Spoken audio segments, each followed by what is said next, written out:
Howdy folks, Kirk and Jay here with Kirk Giordano Plastering. Today, I got a question for you folks. How many of you think that this ceiling needs paper? And if we put paper, it's 2 layers of paper. The question, or the question the fellas asked me while here, and these are carpenters with 20 years.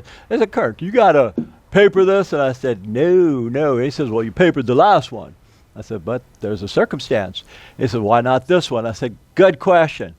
This fascia board right here, this fascia board is past this eave by 1 inch. So the water hits the fascia board, comes down, drips. It doesn't go back up and defy gravity and go up here. So this does not need 2 layers of paper.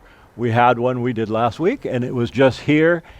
It had the fascia board, but it didn't go down past the eave, so we had to apply the 2 layers of paper. This one we don't. We're going to install this mesh. This is 3.4 mesh wire, and it's dimpled. Why dimpled? Because when we apply it, we want the mud to go not only on the surface, but under it too for the soffit. I had another question. These guys were all here when I was here. I said, dude, what's under there and why? They said, what you mean, what's under there? I said, now when we removed that plywood there, what is there? And they said, oh, it's just studs. I said, I know it's studs, but do you guys know why? Anyway, I'll tell you folks why, because they said, what are you lecturing us? I ended up saying, I know it's studs because I could tell the house is about 70 years old. And I said, you looked at it and you could see that? I said, not really. But what I did is I looked at the beach. We're on the beach here. And this is Alameda.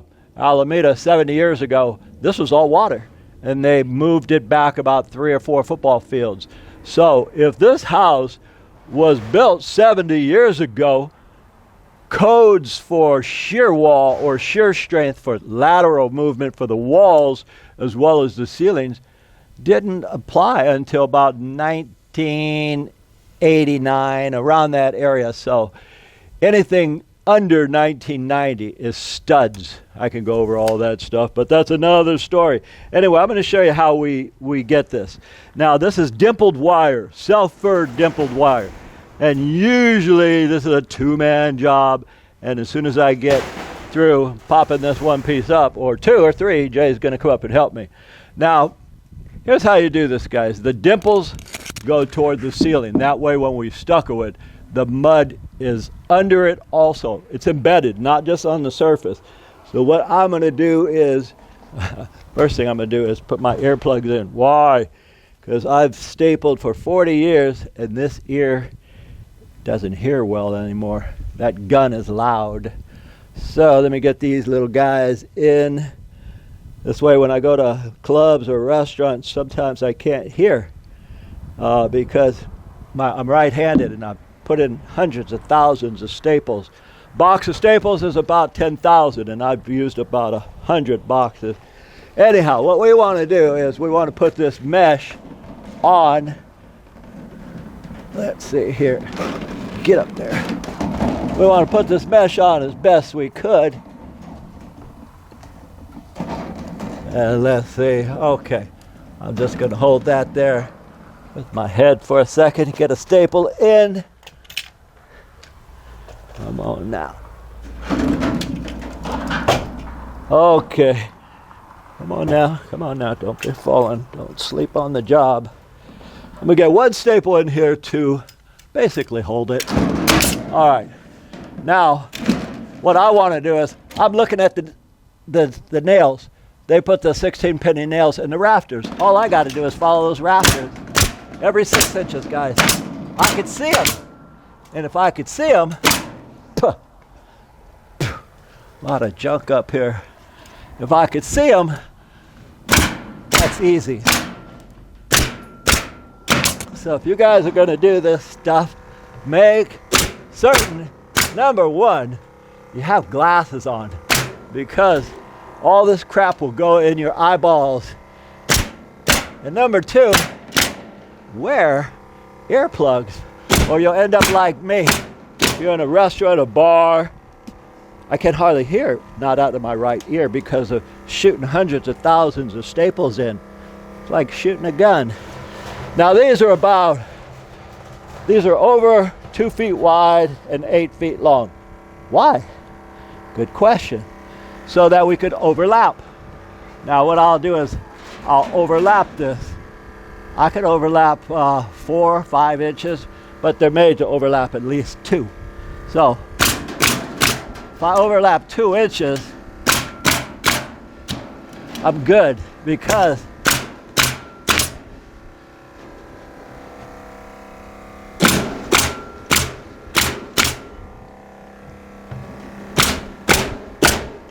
let me get my last piece in. Oh, that was crooked. Oh well, nothing I can't handle. The last piece. Now here, I'm going to put it next to their venting and waste some of it. Why? Because I got more than I need. That venting should be a 2-inch continuous, but whatever they got will handle it. So I'll put this right here. It has to cover the flange, guys. It doesn't cover the flange. The stucco will not adhere to that flange. All right, so there.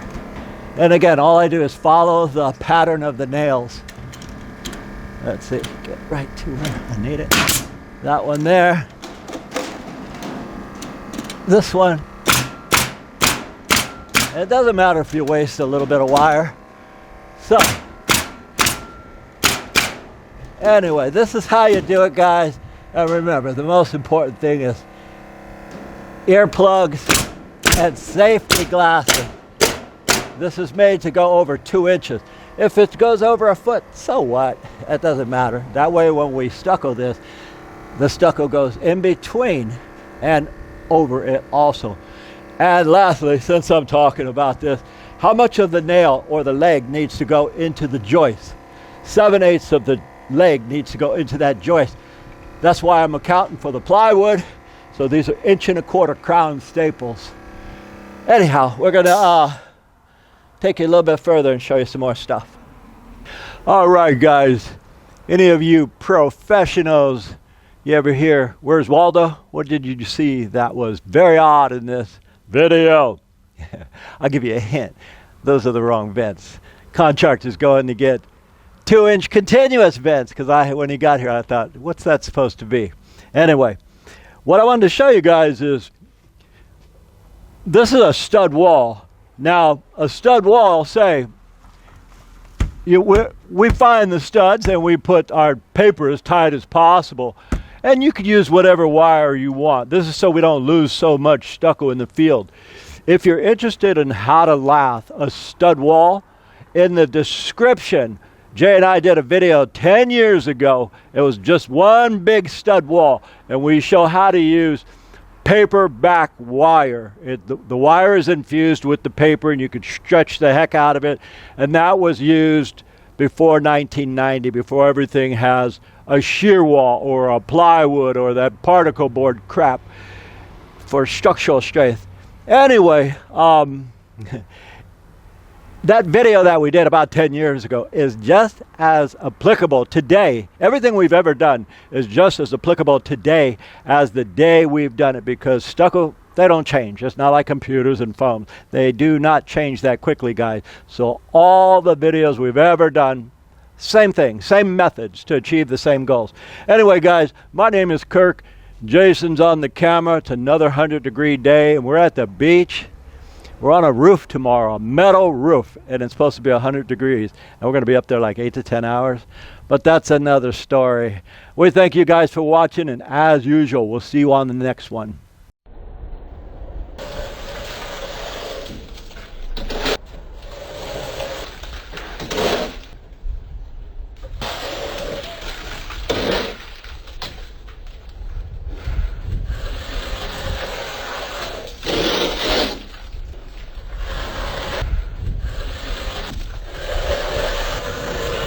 All right, folks, as always, we want to thank you all for watching. We really appreciate your questions and comments. Please let us know if there's anything you'd like to learn about. And as always, from the entire Giordano family, we'll see you on the next one. Okay, well, we're never going to get better than that, so